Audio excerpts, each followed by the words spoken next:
Subscribe for daily IELTS material.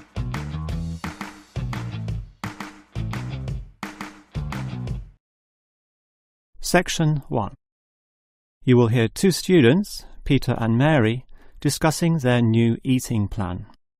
First, you have some time to look at questions 1 to 5. You will see that there is an example that has been done for you. On this occasion only, the conversation relating to this will be played first. OK, Mary. I know I'm putting on weight with all my bad eating habits. That's right. Chocolate bars, pizzas, and all washed down with litres of soft drink. And with all the sugar in soft drink, I think we can say you're definitely overindulging, don't you think? Peter consumes far too much soft drink, so soft drink has been written in the space. Now we shall begin. You should answer the questions as you listen, because you will not hear the recording a second time. Now listen carefully and answer questions 1 to 5. OK, Mary. I know I'm putting on weight with all my bad eating habits. That's right. Chocolate bars, pizzas, and all washed down with litres of soft drink. And with all the sugar in soft drink, I think we can say you're definitely overindulging, don't you think? I know. I intend to definitely stop drinking that from now on. And that's part of the sensible eating plan that we have agreed we need to formulate. One that we can both follow. That's right. Sensible and practical. Allowing us to indulge in some sweet foods on occasions. On rare occasions. And we're going to cut out all the pizzas and hamburgers. Well, not totally. I thought you said pizzas could be eaten once a week. You know how I like pizzas. No, I said once every 2 months. Once a week was ice cream, not pizza. Yeah, that's because you like ice cream. I prefer pizza. Peter, if you want to lose weight, you need to be disciplined in both what you eat and what you do, which brings us to the issue of exercise. That's right. So, jogging twice a week and hiking on Saturdays, right? No, hiking is Sundays, allowing Saturdays for the light walking exercise. I've investigated and discovered there are a lot of walking trails around this suburb, with many beautiful places if you just look around. So what's happening this Saturday? A walk around the city? That's later in the month. This Saturday we'll visit Pine Park. Hill Park is nicer, with great views too. Yes, but we have to travel too far to reach Hill Park, so I ruled that out, and I love the smell of pines. And what about the weekday meals? Salads every night, I suppose. No, it's important to vary the meals so that the food remains interesting and fun. The only common factor is the fruit juice, but otherwise we'll have a variety of healthy fare, from salads to fish to lean meat. I'd rather have meat every night, but you're the boss. If you want to lose weight, you'll have to accept this program, okay? Okay. Before you hear the rest of the conversation, you have some time to look at questions 6 to 10. Now listen and answer questions 6 to 10. Now, Mary, you said we could have a little treat in our diet plan 3 times a week, specifically Tuesdays, Thursdays and Sundays. Yes, a very small treat, but something to reward us for all the discipline shown. Such rewards will motivate us to continue the diet. So on Tuesdays, what can I choose? You have a choice between a small serving of chocolate, ice cream or biscuits. OK, well, I'll go for the biscuits. I love those crunchy little things with my cup of tea. So do you, right? I do indeed, so I'll have them too, saving the ice cream for later. But I know how much you like ice cream, so why don't you save it for the end of the week? That will give you the motivation to keep going, and you can have chocolate midweek. That's a good idea, but I think the most important thing is for you and I to eat different things on those other 2 days. Well, if you think that way, I'll eat the ice cream on Thursdays, not the chocolate, OK? Well, if you're having that, then I can't have ice cream. In order to be different, I'll have the chocolate. So we can compare our different snacks and maybe even share a little with each other. Exactly. And the variety and fun involved will take our minds of wanting more. Eating for fun. A good idea. And then you can have the chocolate on Sunday, right? But I like biscuits. Actually, I want biscuits again to have with my cup of tea. But you have the biscuits on Monday, remember? And we can't repeat. Oh, come on. This isn't fixed in concrete. I can have them again instead of chocolate. You might like variety, but I don't. I'm a creature of habit. Well, the whole point of this was to taste different snacks.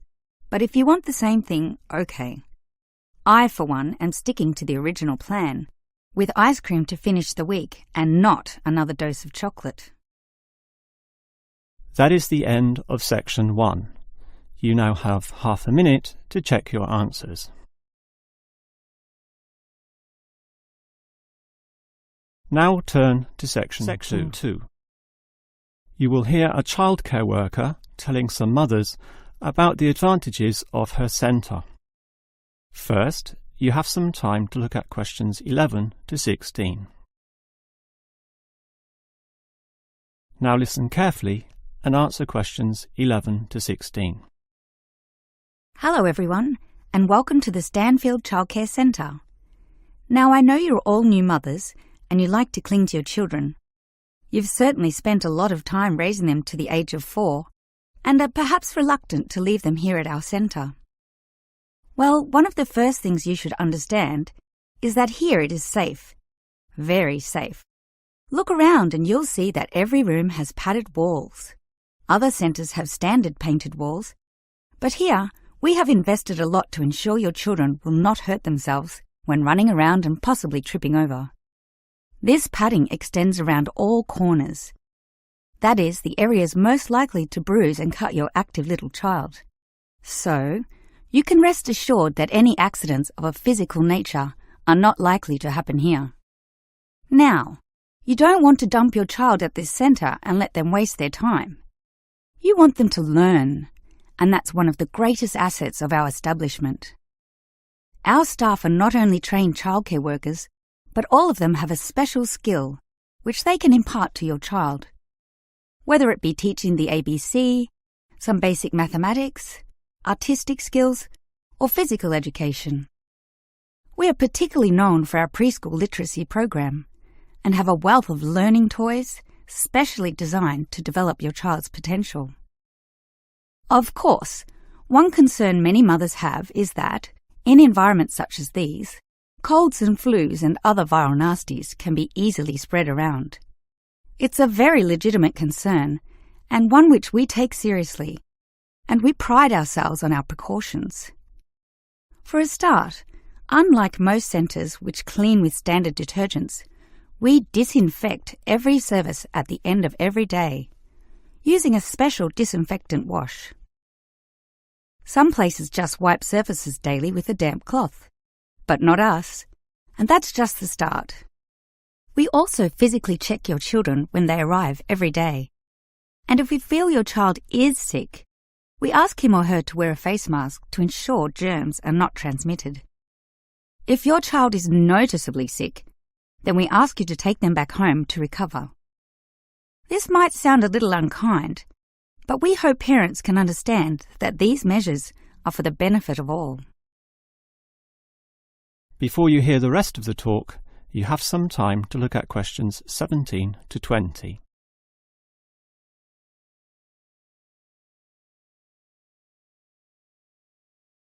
Now listen and answer questions 17 to 20. Now at Stanfield Childcare Centre, we have excellent childcare officers, and let me briefly introduce them. We have Susan, Andrea, Bella, Kathy, Lisa and Liz. They're all fully trained and come with some individual assets which make them even better. Bella, for instance, knows children very well, having worked here for 5 years, and Kathy has her own family, 2 little girls, so she can talk to you with first-hand knowledge of what it's really like to raise children. But getting back to Bella, she often relaxes here after work, spending long hours chatting to parents, as does Kathy in fact. But in terms of hours, nothing can compare to Andrea, who will sometimes spend the night here, staying in our overnight room. Why? Because this centre is very friendly and simply a great place to be. Bella, for example, used to be quite shy herself, but now is marvellous with the little kiddies, as outgoing as any of them. We let Kathy, though, deal with the particularly quiet and introverted children.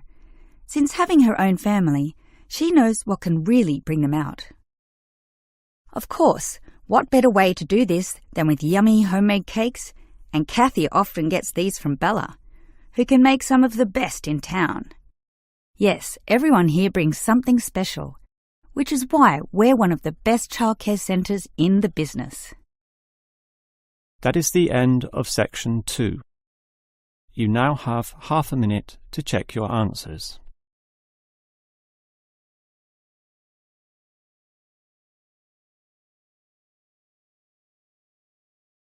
Now turn to section 3. You will hear a student, Eric, talking to his lecturer, Miss Harris, about essay writing. First, you have some time to look at questions 21 to 25.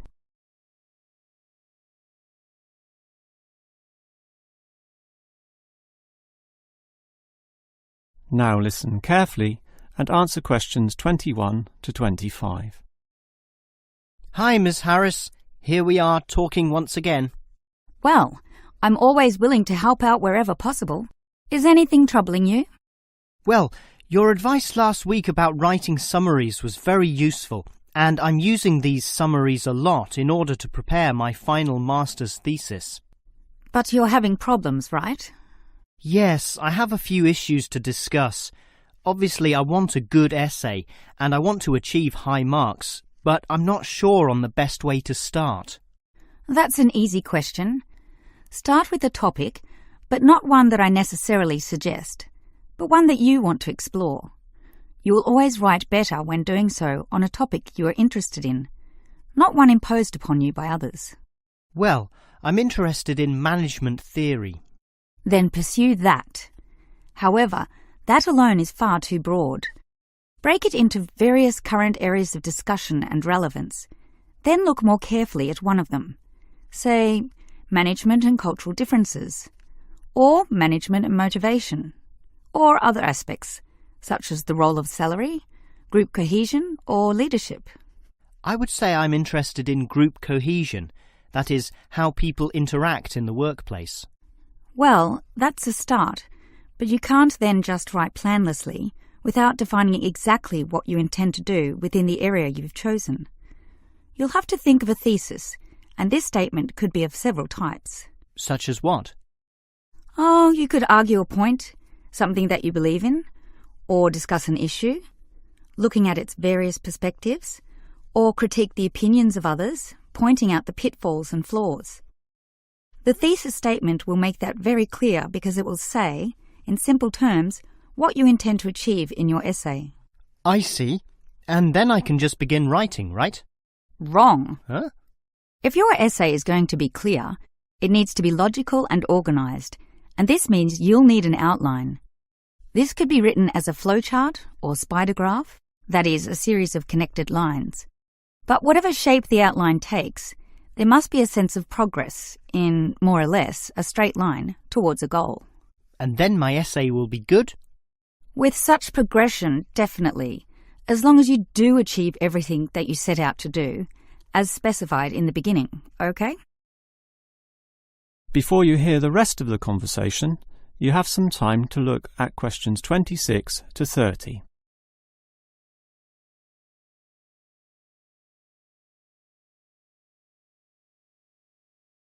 Now listen and answer questions 26 to 30. Well, Ms. Harris, your advice about essay writing all sounds very useful, solid and step-by-step, so I'll certainly follow that. But can you tell me in more general terms, what constitutes the best essay? Oh, there are many aspects to consider, but one of the most important is certainly original thinking. The best essays are written by people who think for themselves, and not just copy or imitate established views. I think I can do that. But remember, you can't just give a list of unsupported assertions. There needs to be support as well. A chain of logic linking each step in your argument. Right. Yet that alone is not enough. Your argument may be logically sound, but is it practically so? For that, you need examples from real life to illustrate your points or subpoints. I've got lots of examples from my course readings. I suppose I could use them. But remember, whenever you use an example or facts or figures that are not commonly known, you must give a reference. That's an academic necessity, without which your writing will automatically fail. So it's necessary to give these, right? Absolutely. And with that, your essay will be fine. But always ensure that you format it clearly. What do you mean? I mean the practical considerations, as written in the University Style Guide, such as leaving appropriate margins, using double spacing, Arial font, and so on. You see, your writing must look good as well as be good. I can certainly do that. And finally, related to the previous point, you need to respect the number of words required. Your individual lecturers will give you a word count figure, so follow what they say, making your essay neither too long nor too short. Perhaps 10% either way should be acceptable. 15% was common when I was younger, but it's a lot stricter now, and 20% would be pushing the boundaries just a little too far. I guess I can do all that. Thanks for your advice. That is the end of section 3. You now have half a minute to check your answers.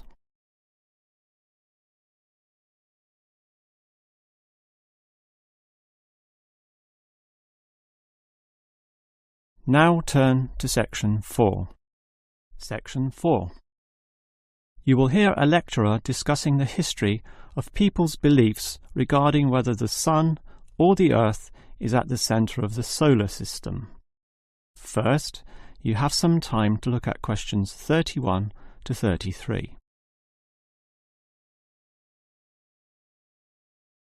Now listen carefully and answer questions 31 to 33. In the night sky, the stars appear to revolve around the Earth, rising in the east and disappearing in the west.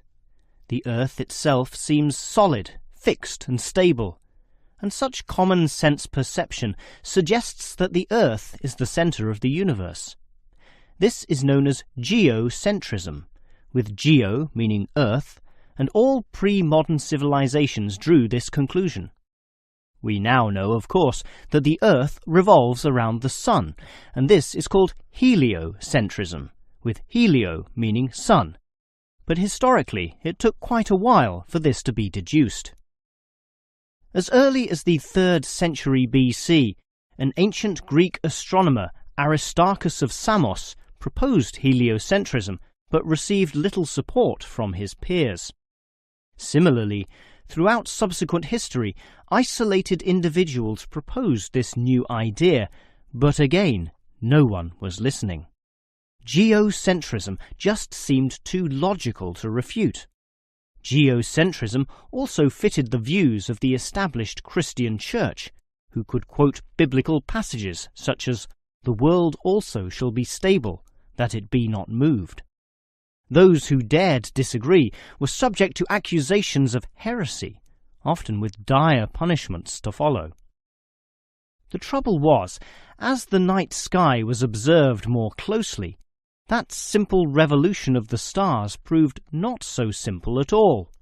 In relation to the other stars, some steadily wandered in given directions, then sometimes reversed for months, and disappeared altogether.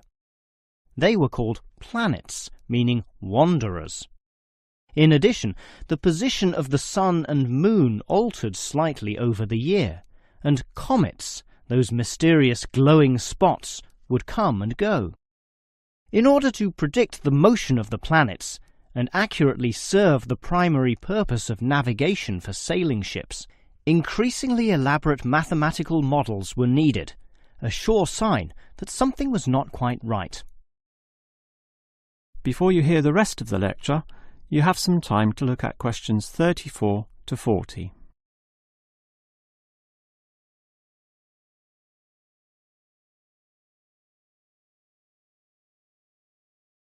Now listen and answer questions 34 to 40.